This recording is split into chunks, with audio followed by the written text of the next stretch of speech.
everybody, let's talk some more about the devil.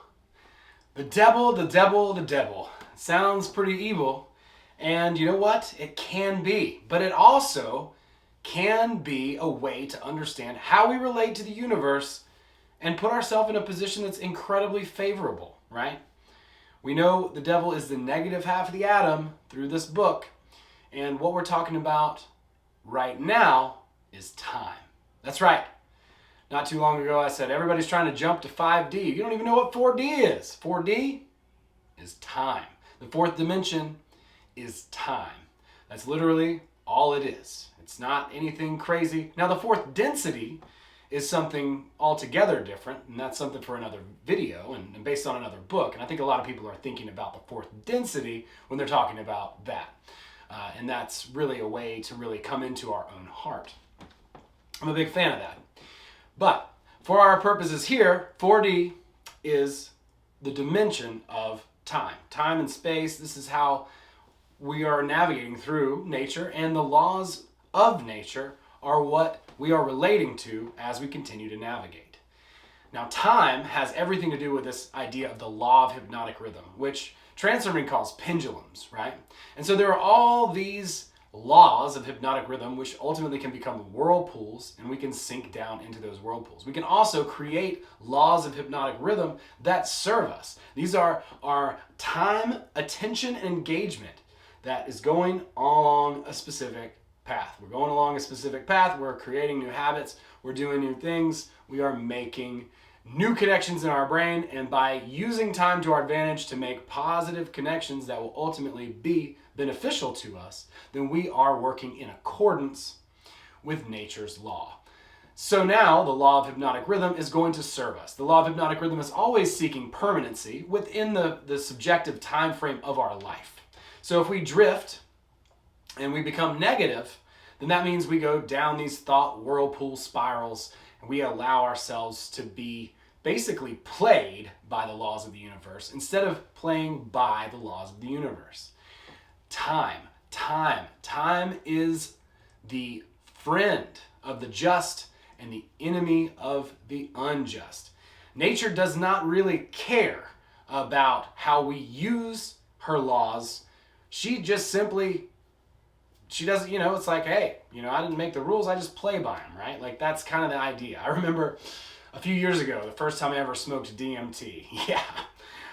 The first time and the second time, and these two times were very different from one another. The first time, I was like smoking it, and I just kind of blasted in, to this crazy place, a kaleidoscopic bliss, and there's all these colors, and I just felt cradled by the arms of the universe, and there's tears streaming down my face, and I was forgetting to breathe, and it was just such a magical experience. Well, I had a little bit left after that, and I was like, well, I'm going to take care of this before I get on. I wasn't trying to travel or anything. This is quite a few years ago.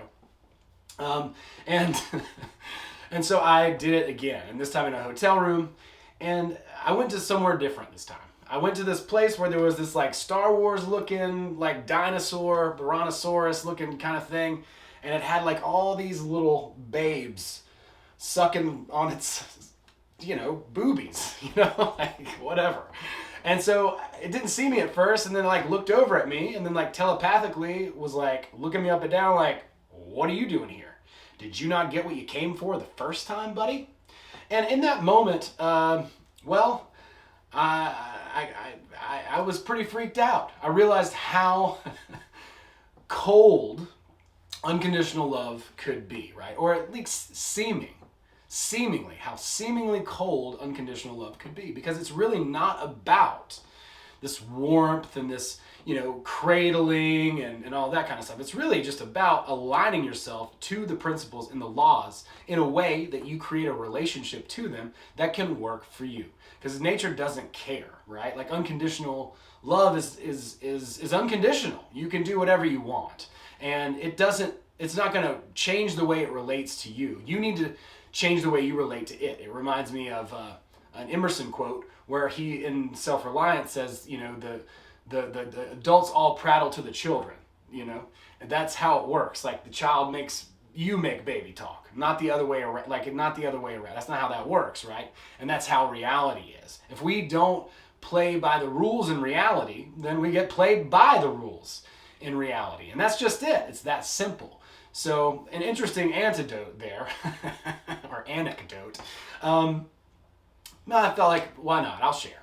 So anyway, so that's the big thing. The devil in this chapter, he talks about how time can lead to wisdom.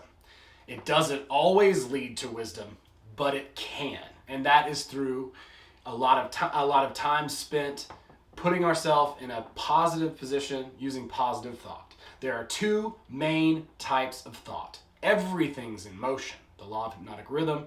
Everything is in motion. That's why there's a rhythm to it, right? The universe is expanding. And there are two types of thoughts. There are positive thoughts and there are negative thoughts. And basically what nature's job is to compress the thoughts that humanity is having, even as like a species, right? And so this is why the media, mainstream, status quo, BS should be avoided at all costs. It's not helping you. It's not serving you. It's just the majority. It's just compressing this negative, toxic stew of ideas about reality that, guess what? They're not true, right? The truth of the matter is the world reacts in the way that you relate to it. And nature's laws do not ever make an exception for anyone, ever, regardless. Because they are laws, not rules. Man makes rules. Nature makes laws. So we want to relate to the law of hypnotic rhythm. We want to use nature's laws to our advantage by acknowledging them and putting ourselves in a position to use positive thought, because our mind is always it will never stop rattling off. So we want to use that stream in a positive way, broadcast positively to the universe, and use those laws to compress the positive thoughts and the way we relate to these laws, instead of fighting against them, which I have done for too many times, right? Like when I had that experience, that thing looked over at me and it was like, what are you doing? Didn't you come here the first time? And it's like, okay, I get it. Like I am maybe overstepping my bounds a little bit. So just understanding that how we relate to things is really the secret sauce here. And using positive instead of negative thought habits is going to put ourselves in a much better position to move forward. And the universe is going to reward us if we use positive thoughts, and it is going to punish us based on negative thoughts. And there's no exception. It doesn't matter. No matter how bad the situation is or seems to be, there is always the seed for an equivalent advantage. Always the seed for an equivalent advantage. Again, the seed for an equivalent advantage. It doesn't mean the situation itself is an advantage. It means that in any situation, there is the possibility for advantage. The seed exists. When you see the Tao, you have a little dot in the positive and a little dot in the negative. Any negative situation, seed for a positive outcome. Same thing in the positive. Guess what? In the positive, there's still a seed for a negative outcome. It just depends on how we relate to it. Positive thoughts over time improve our life and elevate our point of balance. So, I hope you all enjoyed this video. Go to my website and check out the book that I have. It's real short. Get a little ebook over there, and it will help you with your purpose. Definiteness of purpose is what this book is all about, and that is what I want to impart and give to you. You have a purpose. You have a reason for being. I want you to know what that is. I want you to be able to apply it. That's important to me. And if you go over there and you get that book, hey, you can get on your way to understanding what that is. If you seek further tools, I'm happy to help you further. And there's lots of other people that can also help. So go to my website, bootsy.greenwood.com, and grab that book. Big thanks to my friend Kyle Wright. Thank you, Kyle, for this amazing jam and soundtrack for this whole series. It's ripping. And I also want to thank Content Safe, my good friends, distributing this content all over the internet, just in case the devil decides to take it down.